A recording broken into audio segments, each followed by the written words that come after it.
Hello and welcome to Camp Kaiju Monster Movie Reviews. We're your hosts, Vincent Hannum and Matt Levine.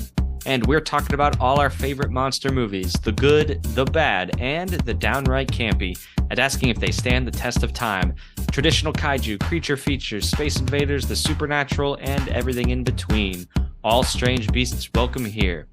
Camp Kaiju is sponsored by Zach Linder and the Zach Pack, powered by Coldwell Banker Realty, your source for real estate, home rehab, fixing and flipping for investor clients and residential buyers. Reach out to the Zach Pack today for real estate services. Follow the Zach Pack on social media and contact the Zach Pack for investment opportunities. Links in the bio. Hey everybody, hey Kaiju campers, thank you for hanging out. Please rate and review wherever you listen to Camp Kaiju. You can also share this podcast with a friend. Great way to support the show. And go ahead and keep sending us your listener comments from Media's mailbox. You can do so at Instagram or at our email, campkaiju@gmail.com. Hi, Matt. Hey, Vincent. How's it going? Good. Good. How are you? I'm doing all right. Yeah. Hey, you changed shirts. Yeah, this is my pajama shirt. Ah, nice. We'll roll right into bedtime, hopefully. Yeah, I watched GMK late the other night. I've been going through a lot of the Millennium era Godzillas late at night. And I often fall asleep on the couch watching them. So I get into my jammies ahead of time. I love it. Yeah. I think I told you recently that I watched one of the movies in the DVD that I borrowed from you. Yeah. I fell asleep like 10 minutes in, so I didn't actually really watch it. So I definitely need to get going on that DVD. It's hard sometimes. What gets me is the subtitles. When it's that late, reading puts me to sleep. Me too. Yeah, it can be a struggle sometimes. Yeah. Because like King Kong, we are 90 years old. It feels that way sometimes. All right, let's get to it. Cool. I'm excited to talk about GMK, Godzilla, Mothra, and King Ghidorah, giant monsters all-out attack. Gesundheit. That name just rolls off the tongue. It's perfect. I think it's overcompensating for something personally. I think you might be right about that, yeah. I also think, I don't know how you feel about this movie, but I can tell you right now, I may not be popular with our listeners who are tuning into this episode. Now, again, just so you know, everybody listening, Matt and I don't bash any movie. That's not what this is about. It's about giving an honest and fair assessment of its strengths and weaknesses. And I think anything is fair game when it comes to art, which is subjective. Indeed. And that's important to know. That's what I'm going to say before I talk any more about this movie. Well, I'll just say at this point that I think you and I are probably like-minded in that brief intro that you just gave, but we'll find out shortly. Yeah. What's going on with Camp Kaiju these days?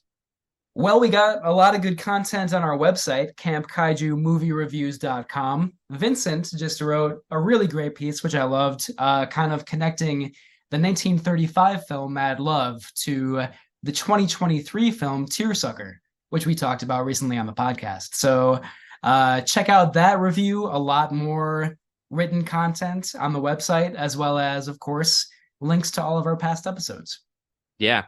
And I think I need to write a new review because we're talking about Starship Troopers in a few weeks, directed by Paul Verhoeven, who, oh my God, this is who directed RoboCop from the late 80s. And this is what I wanted to say in our last episode about King Kong and stop motion.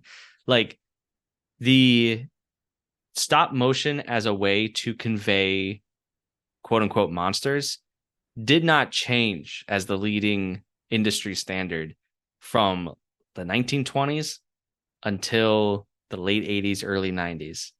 And I was watching RoboCop from 87, I think. And there's a robot portrayed by stop motion animation. I was like, whoa. Yeah, it looks great. Looks so cool. Same technology that brought King Kong to life. Exact same. And then computers had to come along and ruin everything. Damn it. Yeah, as they always do. Just kidding, sort of, but not really. It's a constant motif for me on this show, how much I hate CGI, which we probably will talk about on this very episode. Yes. Oh, will we? So, anyways, yeah. So shout out for King Kong. We just dropped that last week. We got Starship Troopers in a couple weeks, and then next week we're gonna talk about Tremors. So hey, for lovers of practical effects, that's a great movie for us. Can't wait. Special thanks to those of us. Special thanks to our supporters on Patreon. We see you. We love you. We appreciate your contributions and your support for the show. If you out there are listening and would like to support likewise, you can check out patreon.com/campkaiju. Yeah, I'll just leave it at that. But thanks, Jason, Kelly, Peggy, and our anonymous donor. Anything else you want to add, or? Let's see. Do we have anything else coming up? I have a question for you, actually. It's a tangent. Hey, do you know the movie Night of the Lepus or Lepus? I don't know how you pronounce it. I've heard of it. Yeah. Yeah. I DVR'd it, so I'm hoping to watch that soon. And I hope it's as bad as I've heard it is. I think it's going to be a very entertaining watch. So I probably will have more to say about that movie in the near future. All right. I hope to read a review of that on campkaijumoviereviews.com. That's what I'm getting at. I think it will happen. I don't know exactly when, but it will happen. Yeah, because in September we're going to cover The Birds, which I think is the archetype for all of the nature run amok films that would come. I've never seen Night of the Lepus. I'm assuming it's about a horde of killer rabbits. Yes, it is. Yeah. Yeah. So probably in the same mold as Killer Birds. I would assume so. But The Birds is a fantastic movie. I don't think that's true of Night of the Lepus, but I could be surprised. You never know. Does it have the Hitchcock touch? It might. Time will tell. Yeah. But yeah, no, that's all I got. Is there anything coming up in movie theaters? There's the Last Voyage of the Demeter, right? Kind of a Dracula type movie coming up. And the Meg 2, The Trench. Yeah. I haven't seen the first one, but I want to. It's okay. Actually, it's not. I don't like it. Okay. Maybe I'll skip it then. You watch it though, we could talk about it. All right. Cool. Yeah. Can't think of anything else. All right. So personal histories with the film. I could talk about why I brought it, but Matt, what's your personal history with this film? For quite a while, I only knew it by its title. And I think the first time I heard or read the title, I was like, are you serious? Is that the entire title of this movie? Yeah, I knew it was from the Millennium era of the Godzilla franchise. That's kind of all I knew about it. So I was going in almost totally cold. Same. And that's why I chose it, because as big a Godzilla fan as I am, the Millennium era, and what that means is the Godzilla series from Toho that ran from 1999 with Godzilla 2000 up until 2004 with Godzilla Final Wars. This was a series of Godzilla films that, except for a couple of entries, didn't share any continuity with each other, unlike the Heisei era, which had a clear overarching storyline. And these movies, they're from the early 2000s. My impression was always, quote, I don't know, does this make sense to you? A Sci-Fi Channel original movie. Yeah. That was always my impression. Right. And I think this and other Millennium era movies were originally shown on the Sci-Fi Channel in the United States. Right. That's where they debuted. And I'm like, that makes perfect sense. Yeah. But also these movies came out when I was older, and I was not into Godzilla movies when I was in middle school and high school when these flicks came out. So they really just flew under my radar until literally last year when I got a collection on DVD, and then this past week when I finally watched them all. Oh, so you watched all of them recently? Yes. Okay. Ran the gamut. Wow. All right. Well, I'm excited to hear about the others as well. But Yeah, like as I've talked about on the podcast before, like I came to Godzilla sort of belatedly, like I definitely was not a fan of the franchise in 2001. I didn't dislike it, I just didn't really know anything about it. So I feel like maybe if I had seen this when I was young, I probably would have liked it more, but I don't know, like watching the old ones now, and by old I mean like Mothra, Rodan, like 50s and 60s, and they're very magical to me. They're very like vibrant. They're beautiful and colorful, creative. And this just did not have the same vibe to me. Yeah. Maybe that's all I'll say for right now. Okay. Yes. Hold that thought. We'll just read a brief plot synopsis that I whipped up here. So it's been 50 years since the events of 1954. And now in Japan, a new Godzilla is arriving to wreak havoc. This new Godzilla, however, is not just a being of the atomic bomb, but a physical incarnation of the souls killed by the Japanese Empire in World War II. And these souls now seek to remind modern Japan of the horrors of those war crimes and atrocities, because it seems that those in modern Japan are all too willing to forget the past. Meanwhile, the country is suffering from several other monsters. Baragon burrows through the mountains. Mothra attacks beachcombers, and King Ghidorah, the golden dragon, lies in hibernation inside a frozen underground cave.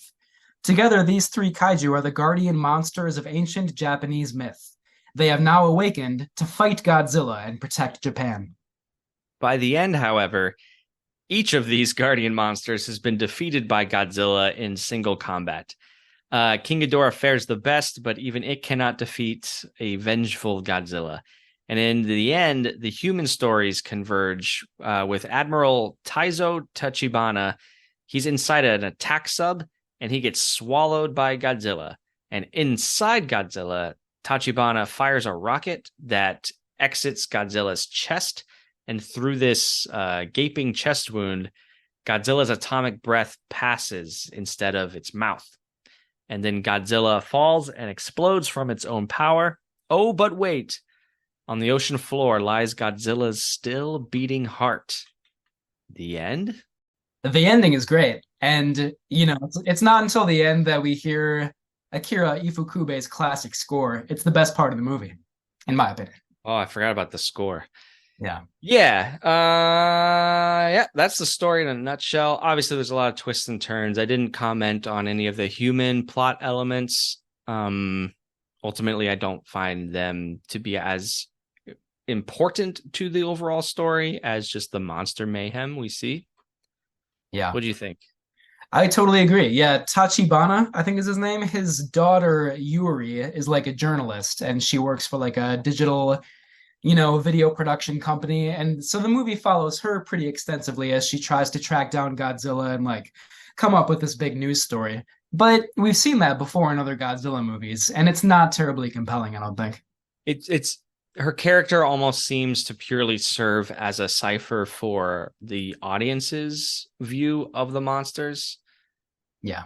Right? It's just like, oh, you're just here so we can have somebody to view this through. Yeah, exactly. Like she's kind of a mouthpiece for some of the themes of the movie. Like she's the one that kind of talks about like the embodiment of the souls from the Pacific War and stuff like that.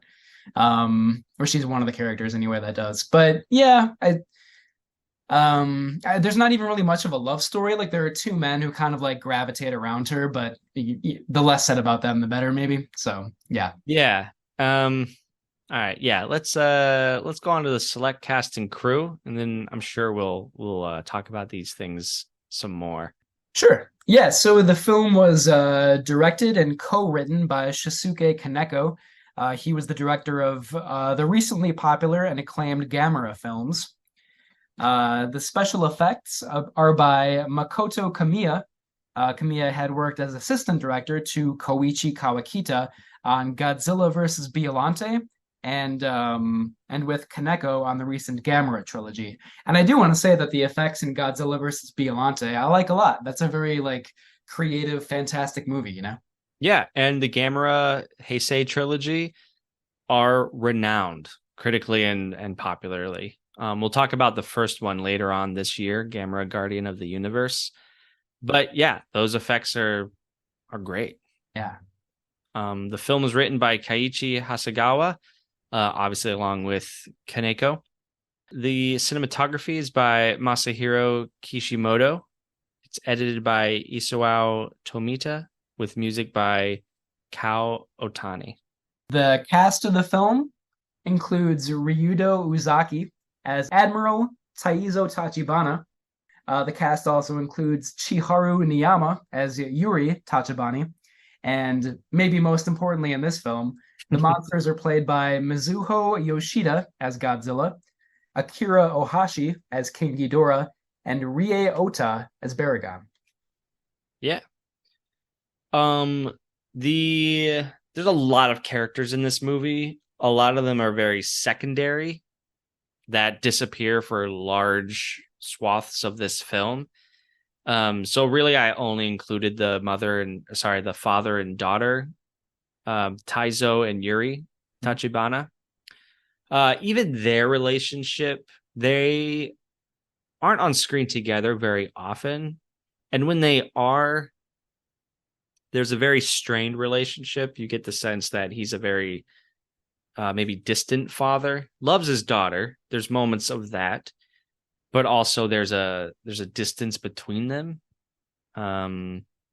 that I didn't find very compelling.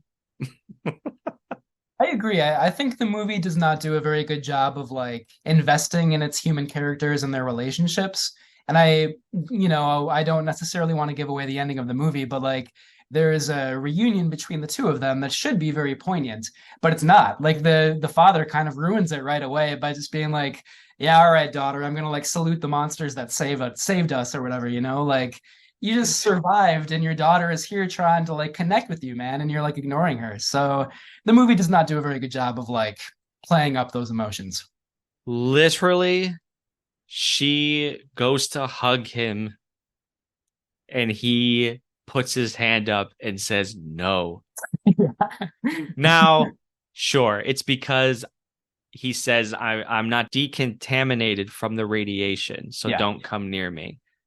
But you're right. Like this is should be the emotional catharsis of the movie, and physically the way it's directed is as deflating as the rest of that relationship throughout the whole movie. I'm like, what? What?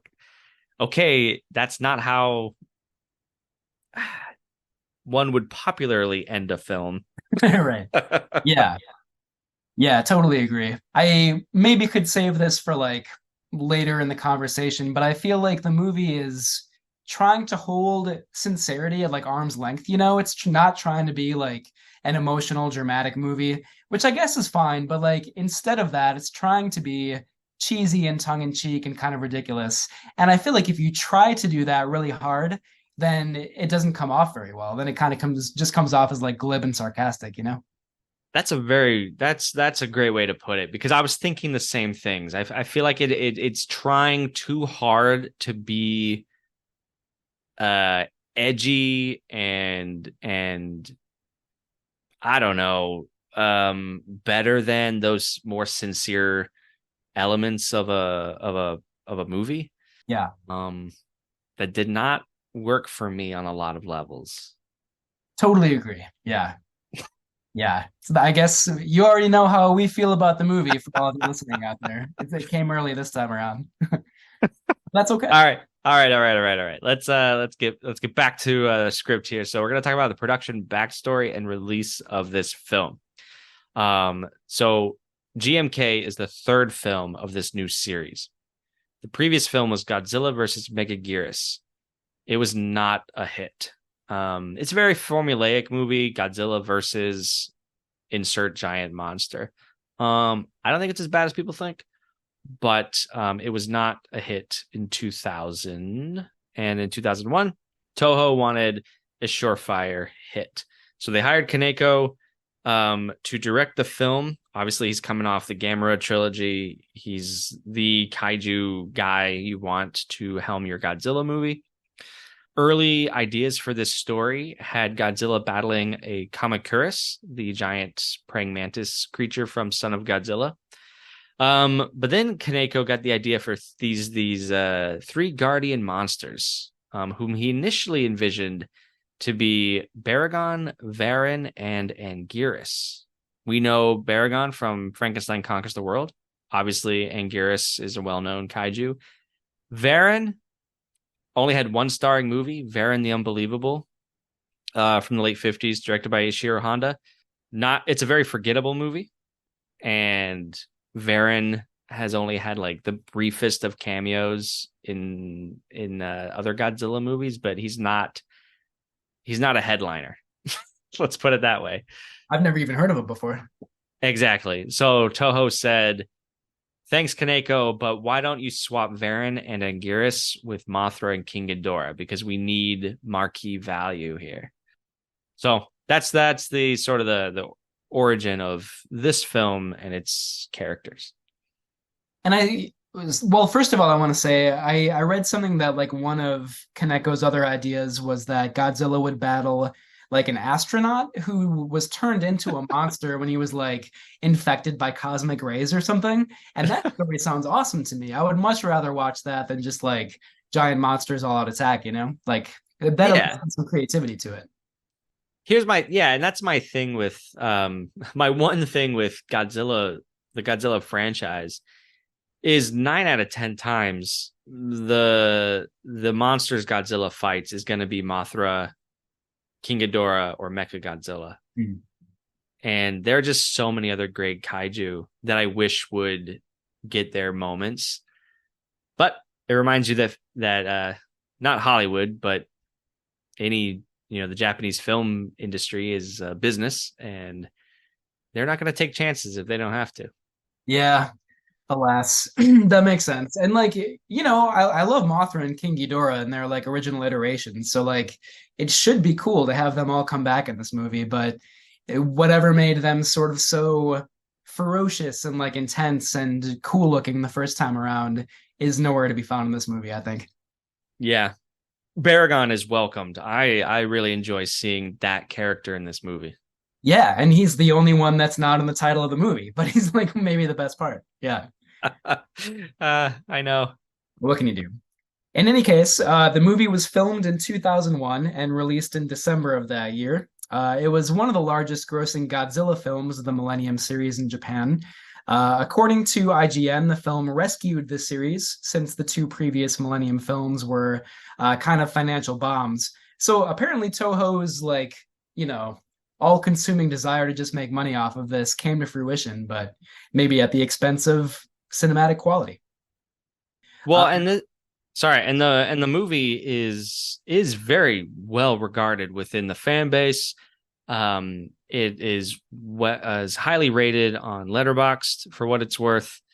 It is often cited as one of the best Godzilla movies, and so yeah, Matt, we are not in the majority here. Yeah, I rated that too, and it is mystifying to me. I don't get it, but we'll talk about why. Yeah. We must defend where we stand. Yeah, exactly. Yeah. Yeah. All right. So let's get to our sponsor break from Zach Linder and the Zach Pack, powered by Coldwell Banker Realty, your source for real estate, home rehab, fixing and flipping for investor clients and residential buyers. Reach out to the Zach Pack today for real estate services. Follow the Zach Pack on social media and contact the Zach Pack for investment opportunities. Ooh, links in the bio. Oh, I think I see something poking out of our mailbox. Minya's mailbox. I have a message here from It's Kaiju Season on Instagram. And our friend on Instagram says, I was probably too young to remember, but I know the first Godzilla movie I watched was All Monsters Attack, aka Godzilla's Revenge. Ghidorah has since always been one of my favorite kaiju. I also, as a child, loved to play with Bandai vinyl figures in the yard or water, as they were much more durable back then. Most of my collection is well played with, and I've only recently begun collecting for collection reasons rather than being a kid who just loved big monsters. And honestly, I wish Toho would have used more practical effects, or at least better CGI in this new Godzilla movie. It just doesn't look even as good as Shin, but that's only based on the teaser trailer we received, if you've seen it and know what I mean. So, several things in there from its kaiju season, who is referring to the new Toho Godzilla movie, Godzilla Minus One, which hits Japanese theaters in November and US cinemas in December.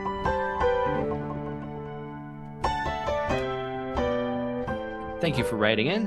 And everyone else, please let us know your thoughts on GMK, on Godzilla, whatever you want to ask us about. We'll read your comments on the show. Did you have a big action figure collection when you were young? I did. And I just sold off a bunch of them to afford new sound equipment. That's a fair trade-off, I suppose. Yeah. I told Ellen, I've just made a bunch of money. I'm going to pour it into another nerd obsession of mine. As you should, yeah. What else are you going to spend it on? Right, not groceries. I don't forget that. Yeah, no way. Who needs that? What kind of action figures did you have when you were young? All kinds of superheroes, mostly Marvel, mostly Spider-Man, X-Men, things like that. I had some Godzilla toys as well, but big superhero nerd. Cool. I had a ton of G.I. Joe action figures. That was like what I played with when I was a kid. I think like at the peak, I had like at least 50 G.I. Joes, as well as like several like headquarters and like vehicles and stuff like that, you know? Ooh. Yeah, it was awesome. And then my parents moved and sold all of them without letting me know. Oh no. Travesty. It's a bit of a tangent, but I'm reliving my glory days now after the message that we got on Instagram. Ah, that's so nice. Yeah, yeah. If a little painful. Yeah, a little bit, yeah. I always love hearing those messages, though. That's great. Yeah, pretty cool. So, yeah. This movie does wear its themes on its sleeve, I must say. It's not subtle. No.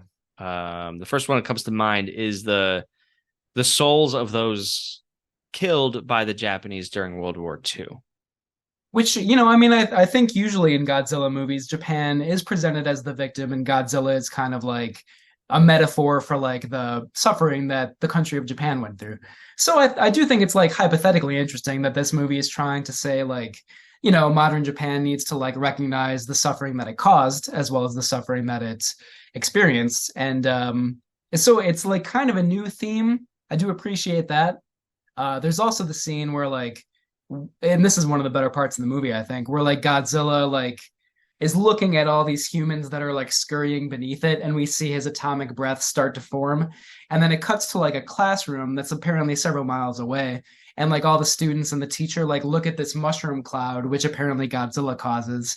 And the teacher is like, an atom bomb. Like it cannot be more blatant than that, you know? Like, yeah, almost too blatant. Like I feel like by this point in the series, having a political allegory is like a trope of the Godzilla movies. So it's like, all right, we have to do that again.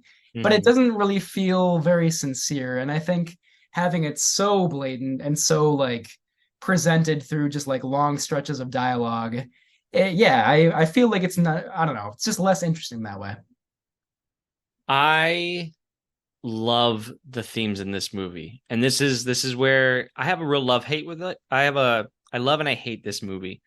But what I love, I really do grab onto. I think it's really interesting to make Godzilla not just a force of nature, but a spiritual being, and like tie it into Japanese spiritualism and mysticism. I found really interesting. And that moment that you talk about where Godzilla uses his atomic breath for the first time, and then we see that it caused a mushroom cloud. I found that very chilling, actually, as an image. Maybe it's because I just watched Oppenheimer, and I am already like, atomic bombs are the scariest thing in the world to me right now. Understandably, yeah. Yeah, nuclear war, right? Where that image loses its power then in this movie for me is that they do not repeat it. Because Godzilla uses his atomic breath many times after that to no such effect. But the first time it's used, I'm like, oh my God, this is if Godzilla is a walking atom bomb, is he just dropping nukes all over Japan? This would be a terrifying way to interpret his atomic breath. Yeah. But then they don't do anything with it. And I thought that was a real missed opportunity to present it and then take it away. Yeah, I feel the same, and I think I think the same is true of like the theme of how all the people killed in the Pacific War by Japan, like manifesting themselves in Godzilla. That is an interesting idea, but I also don't think the movie really does anything with that. Like that idea is presented, but then it kind of just becomes like a monster free for all, and it kind of abandons that, you know? Yeah. And I also think, I kind of mentioned like the cheesy tongue-in-cheek vibe before, the really broad comedy, like the ridiculous characters, things like that. And it just is so difficult to pull off to have these two things together, like that really cheesy, look at how ridiculous we are vibe, and then like somber political commentary over here. It just does not work for me in this movie at all. Yeah. Back to the spiritualness, there's a moment, this speaks to you, to what you're saying, where the movie presents this idea and then by the end it's completely forgotten about it and it becomes a free-for-all. Ghidorah and Mothra, when they are defeated, they become like atomized spirits, and it looks like they infuse their spirits into Godzilla. And again, I went, so just as the spirits of those lost in the war have infused themselves with Godzilla, what does it mean now that the guardian monsters are inside Godzilla? What does that mean? And the movie did not answer that. The movie didn't do anything with that. And I was like, so then like that was a choice you made with no seemingly no rhyme or reason. Right. Like it doesn't seem like purposeful ambiguity where like we're meant to like ruminate on that or whatever. Like, because I think if you ponder it and you're like, oh, well, maybe like, the souls of the victims are like, like mixed up with like the perpetrators and we're all the same or whatever. Like, I feel like at a certain point you're just like fumbling for ideas and it's just like, oh, there's probably nothing there, you know? Yeah. Yeah. I like it. So you mentioned like the spiritualism and how that connects to Japanese society and cultural history and all that. I did like the like there's kind of a theme of like the shrines that are being Hmm. vandalized and like destroyed by a lot of different characters, including by like these young hooligans. Like there are two different gangs of young hooligans, like a biker gang and then just like some, I don't know, teenage vagrants or whatever who are gonna like literally drown a dog. That's how terrible they are. And Yeah. then they're like destroying these like shrines and these statues in the shrines, I should say. And like I think that does kind of connect with like what the movie's trying to get across about how like modern Japan does not respect its history and like um yeah. So like that is kind of compelling, but that to me is more compelling than like the victims of the Pacific War, like the A-bomb stuff, just because it seems a little bit more like organic to the story, I guess. Yeah. Yeah. Yep. And like these other themes, the movie kind of drops them as a driving narrative force when it just becomes monster mayhem, which is fine. Like it's a Godzilla movie. I'm here for the monster fights. Any other themes? I feel like we could talk about the monster fights with the aesthetics. Yeah, that sounds good. Okay. I really enjoyed the Baragon and Godzilla fight. Yeah.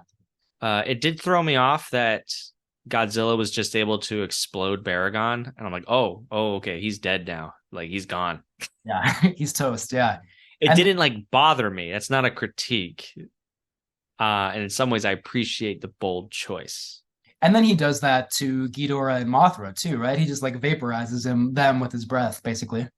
Yeah, but Um, again, sorry, that also is like, why did you introduce these guardian monsters who fail? They are not good at guarding Japan. yeah. And like you said, like the fact that they're like atomized and their like spirit like just kind of dissipates or whatever.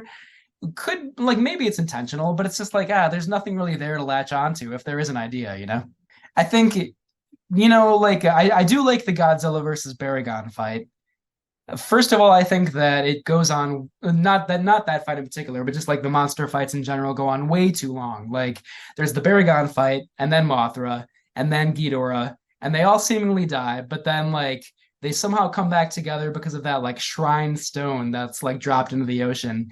And then Godzilla falls into the ocean, and then Tachibara, right, goes down in his sub. It's like this should have ended half an hour ago. How is this movie so long? Yeah, I feel like by the all right, all right, all right. We're getting ahead of ourselves. Yeah. So aesthetically speaking, I feel like the movie I think it does do a good job of no, I don't think it does. What the movie does do is it does blend suitmation with CGI. There's a ton of CGI in this movie that I think is a hallmark of the Millennium era.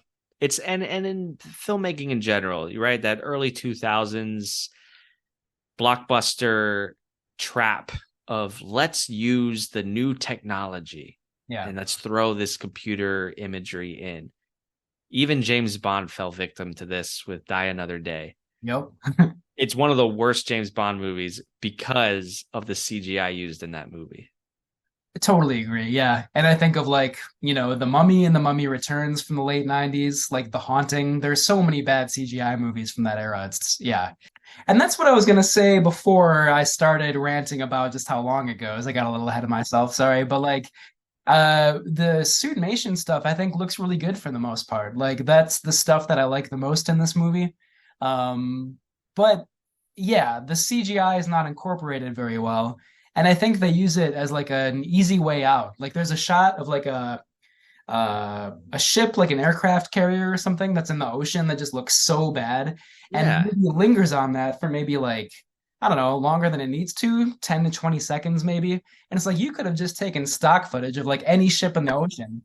Why did you feel the need to do this? And it is not a good look. Yeah. I I mean like I if you love the special effects in this movie, everybody listening, please like I'm not don't take it personally.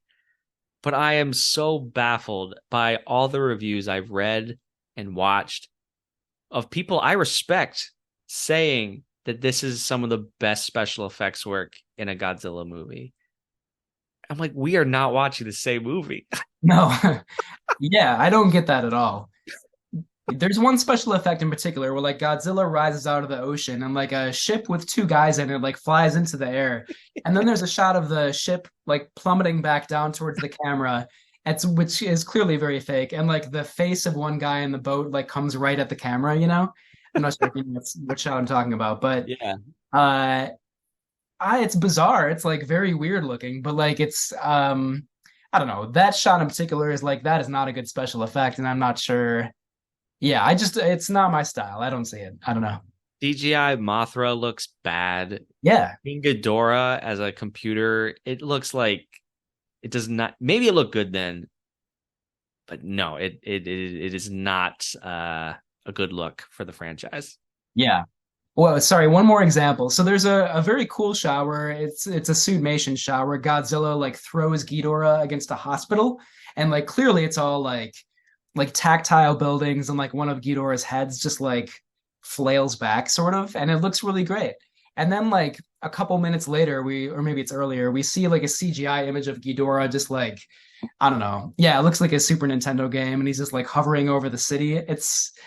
There's such a wide range of quality in the special effects in this movie. Some of them are good, and some of them are just like embarrassing, you know? Yeah, like ooh, again, it's not the only movie from the early 2000s to suffer from this CGI. Yeah, yeah. I just to talk briefly about like the other aesthetics in the movie. I feel like usually if I'm not invested in the story, like they usually look very, very good. Like I felt that way about Son of Godzilla and Terror of Mechagodzilla. Like not super invested in the movie, but they have a lot of very striking images. And here I think I'm pretty sure it was shot digitally. I should probably check on that. But like the images kind of just like look flat. There is not a lot of like dynamism to the visuals, you know? So like there wasn't even that to kind of like maintain my interest this time. Totally. And I think it's look, I don't need Godzilla to be a good character, whatever that means. I don't even need him to be a likable character. It's fine. He's a monster that's gonna wreak havoc. But the choice to make the intentional choice to make this Godzilla evil and a bad guy, I think it for me, this could be taste. It took me out of the film in a way that was kind of like, look, I don't like the human characters because they're boring. You just smoked Baragon, who was the one I'm cheering for. Yeah. Now I'm left with just a mean Godzilla who who kills teenagers in a hospital, and I'm just like, I feel I don't like these types of movies. Why am I watching? I just didn't win me over. Yeah, like I don't know. At first, I thought it was kind of refreshing that Godzilla is again like a villainous monster causing all this destruction, like because he gets a little bit too cuddly and like Son of Godzilla and stuff like that, you know. But it goes too far in that direction. Like I think Godzilla used to be an actual character with like depth and complexity, and now it's sort of just like all good or all bad. Like it's not, at least in this movie and Son of Godzilla and some other ones, it's not very interesting anymore, you know. Yeah, like make him a bad guy, but give us a way in to care, if not about him, about the situation he's in. Because if this Godzilla is made up of the spirits of those killed, sure, their motivation may still be revenge, but revenge in and of itself is not interesting to watch. Like, revenge, why? Because you were a little girl who was murdered by Japanese bombings? Like, what's the backstory here? Right. Get me invested in the revenge. Yeah, it right. Like that's why I think that it's like playing at political allegory, but it's not really trying to say anything, you know? Very surface. Yeah.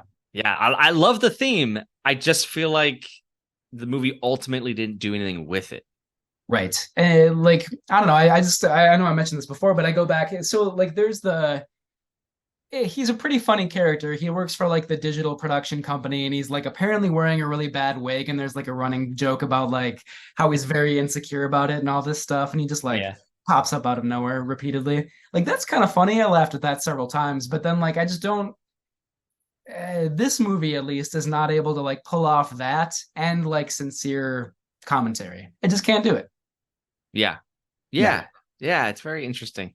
Yeah. Um, all right. Well, anything else I can say in my breakdown. Yeah, I think I can too. Great. So yeah, I like initially I liked the fact that Godzilla is mean and like very destructive and violent, but that gets kind of repetitive after a while.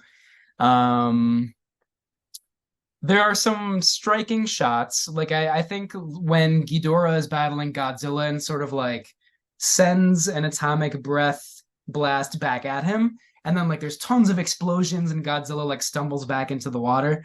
That looks great. It looks very cool. And like for a second I was like, "Ooh, this battle's getting good."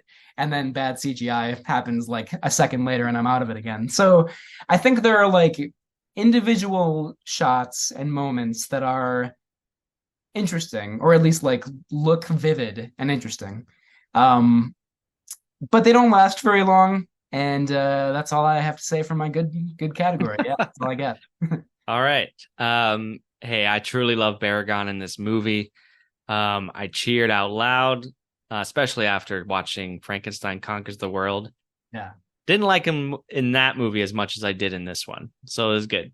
I love the new takes on the characters, tying them into some sort of ancient mythology. I thought was really interesting. Along with all that spooky atmosphere established in the beginning. I wanted more of that. huh? Well, just for clarification, because I'm not saying that there isn't any, but like what kind of spooky atmosphere are you referring to?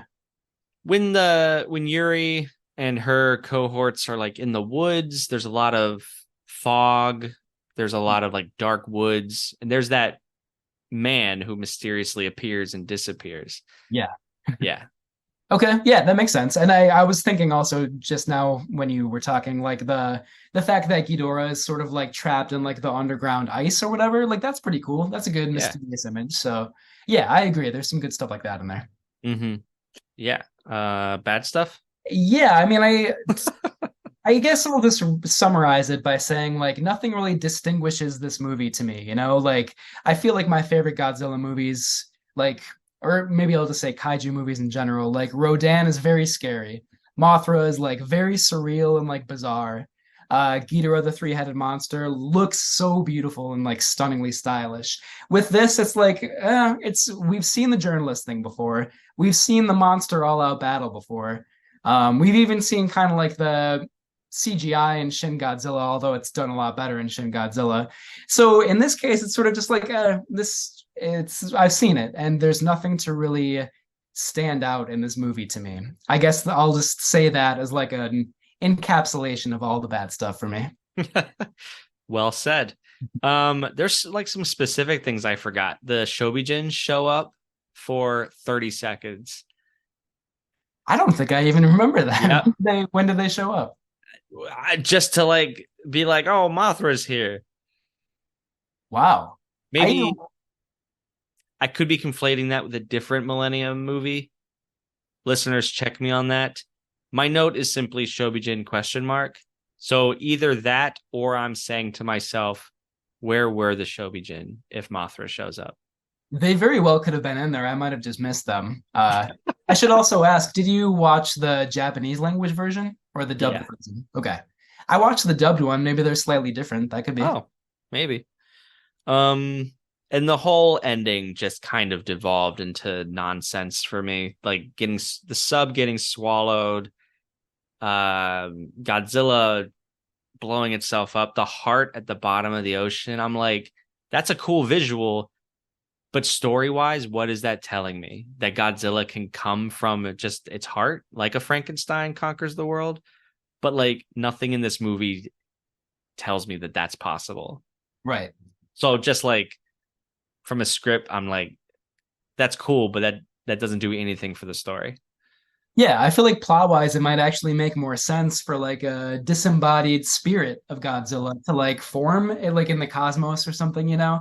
That at least connects to what's happened earlier in the movie, but the heart thing doesn't make any sense at all. Yeah, I'm like, okay. Yeah. I was kind of just like, all right, movie, whatever you're doing now, I guess I'm along for the ride. And I guess one more bad thing. I'm sorry. Like this movie's way too long. It's like an hour and 45 minutes. I know I alluded to this before, but like something like this should be like an hour 20 at the most, you know? Like Yeah. I totally lost interest towards the end there. Yeah. Any campy things for you? You mentioned the old guy who just like shows up and like disappears at random. That's very campy to me. He because we never even learn who he is or like why. Well, we learned that apparently he died in 1954 after the initial Godzilla attack, and now apparently his ghost is still around to sort of like provide sagacious wisdom to the protagonists or whatever. But like it's so ridiculous. Like that is lifted directly out of so many bad horror movies where like the old guy like dispenses wisdom and then vanishes, you know? Yeah. It's kind of amusing, but it's Yeah. yeah. Yeah. I Not really agree. very, yeah, Not a intelligent. criticism. It's a fun thing. Yeah. Yeah. I didn't watch the dub version, but in the beginning of the movie, there's like a briefing with some Japanese military people, cadets maybe, and one of them does an aside to his colleague, and he says that there was an attack on New York City in 1998. The Americans think it's Godzilla, but we're not so sure. That's a reference to the TriStar Godzilla from 1998. That is a great joke slash burn. I like that Yeah. moment too. Yeah. Yeah. It's a great dig. And then again, I think this movie starts very strong, but by the end, it's lost all of what it has established and just kind of devolves into a really bad CGI mess. Yeah. Yeah. Indeed. It's too bad. There are like little moments peppered throughout, but I don't think they're enough to carry the movie. No. So Sorry, do you mind one more campy thing? yeah, go. one of the guys who's like in love with Yuri apparently is like he's another I don't know, cameraman or something, like a journalist or whatever for like the digital production company. And he's always dressed like he's like an 8-year-old kid. Like he wears like backwards baseball caps and like very like bright colored shirts, even though he's clearly a fully grown man. I don't know if that's campy, but it's very ridiculous and very funny to me. So I appreciated that too. And he overacts in a very, very entertaining way. That's fun. Wanted to bring him up. Yeah. Again, people, there's a lot I love about this movie, but ultimately, when it comes down to my final rating, we'll see where I stand. So, Matt, do you want to read the criteria here? Yeah, sure. So our top rating is it is a timeless classic and definitely stands the test of time. Our second rating, there may be some antiquated moments, but overall it's great and stands the test of time.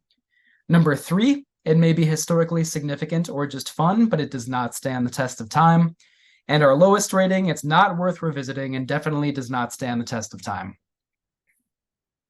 I think it has a lot of great moments, but ultimately, I don't think it stands the test of time. Even in the Millennium series, I think there are stronger entries. And I think that GMK, I think I was so hyped on this movie that I came away sorely I came away wanting more. Yeah, totally makes sense to me. That's my response as well. I won't give it the lowest rating because there are some like amusing, strange moments. I do like some of the suitmation fights. They look pretty good, like intermittently. But yeah, overall, I got the sense that like they were trying to make money off of this. They were doing what's been done before, and there's nothing that really stands out to me in this movie. All right, everybody, thank you for hanging out. If you liked what you heard, please tell a friend, leave a rating and review, and visit campkaijumoviereviews.com or Instagram for more monster movie content. We can't thank you enough. Camp Kaiju is recorded in Minneapolis, St. Paul with theme music by Terrence Jackson and Mina's Mailbox by Ben Cook Phelps. Camp Kaiju is sponsored by Zach Linder and the Zach Pack, powered by Coldwell Banker Realty, your source for real estate, home rehab, fixing, and flipping for investor clients and residential buyers. Reach out to the Zach Pack today for real estate services. Follow the Zach Pack on social media and contact the Zach Pack for investment opportunities. Links in the bio. There's a great lizard outside! Evacuate the shop immediately! Get out of here! Evacuate? Godzilla is just a legend!